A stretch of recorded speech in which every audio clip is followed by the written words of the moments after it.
Aston Martin's 2023 F1 car is visually striking, in the words of the team, aggressive, and a landmark in the ambitious development of the team. That's because it's the first car overseen by perhaps its most important recent recruit, and we're not talking about Fernando Alonso.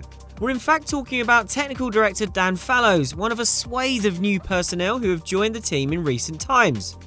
He arrived in April last year from Red Bull, which was very reluctant to let him go, and he has overseen the Aston Martin AMR23 from its inception. Given his background and Red Bull's dominance of F1 last year, it's no surprise that the car takes plenty of design cues from the all-conquering RB18. But that's not to say it's a copy, far from it, as there's also some inspiration from Mercedes and what Aston Martin hopes are its own fresh ideas that will give it a car capable of fighting at the front of the midfield this year. Aston Martin will not move into its new factory until May, and its state-of-the-art wind tunnel won't be up and running until next year.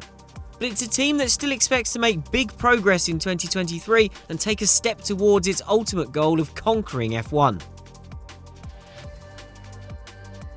Fallows described the car as 95% new during the launch, which was held in Aston Martin's new but incomplete factory at Silverstone. And the work hasn't just been focused on the visible aerodynamic parts, with what's under the skin also reflecting what Fallows called the quite aggressive approach taken to the development of this Aston Martin. The influence at the front of the car is more Mercedes than Red Bull, with the front wing and nose exhibiting some similarities with last year's Silver Arrows.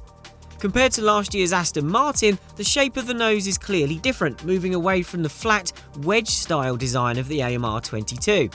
The front wing has changed significantly since last year. It's highly loaded just inside the front tyres, but the flap reduces where it joins the nose and at the far outboard end.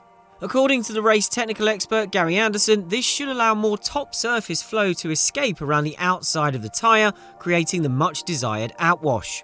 The increase in loading going outboard will create transverse flow on the underside of the wing, which can cause problems further downstream.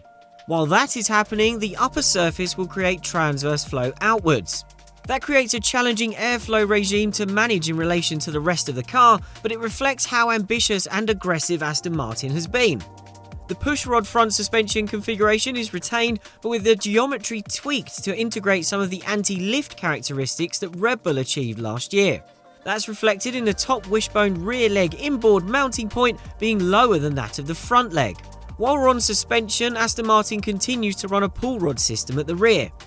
That will be dictated partly by the fact it uses a Mercedes gearbox, including the casing, which imposes some limitations in terms of geometry, even though Aston Martin designs and makes its own suspension components. The sidepods are where the Red Bull influence is most clearly seen. Last year, Aston Martin introduced a major upgrade for the Spanish Grand Prix that dramatically changed its sidepods to move more in the direction of Red Bull. That certainly raised eyebrows at Red Bull, where team boss Christian Horner initially labelled the car a clone. But this is a big step forward from that in terms of the downwash ramp at the rear and the aggressive undercut at the front. But look at the rear of the sidepods and you see an area where it's diverged from Red Bull, which had more of an outwash approach in this area last year. The sidepod upper surface features a deep gully, similar to last year's Alpine and with echoes of the Ferrari design. These designs are all doing the same thing in that they are trying to contain the airflow spillage that is generated when the radiators within the sidepods can't flow the amount of air that is presented to them. Controlling this flow, which only happens at high speed, is vital to the overall efficiency of the Coke bottle area at the rear of the sidepods. The Aston Martin AMR23 is the first car produced by the team that has been overseen from the start by Fallows, who joined last year. To begin with, he worked under Chief Technical Officer Andrew Green, but Green has now been moved out of the F1 team to become CTO of Aston Martin Performance Technologies. Green first joined the team in the early days of Jordan, working alongside the race technical expert Gary Anderson on the design of the famous Jordan 191. After spells with BAR and Red Bull, he rejoined the team in its Force India guise as technical director in 2010 and oversaw a decade of giant-killing performances in F1's midfield. Green was promoted to Chief Technical Officer in 2021, but Fallows gradually assumed day-to-day technical leadership of the F1 team when he joined from Red Bull in April 2022.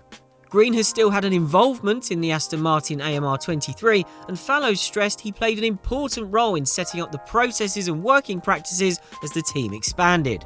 While this is a logical move for Green, given he was being eased into a less hands-on technical leadership role last year, it appears that moving out of the F1 team entirely was a step further than originally planned.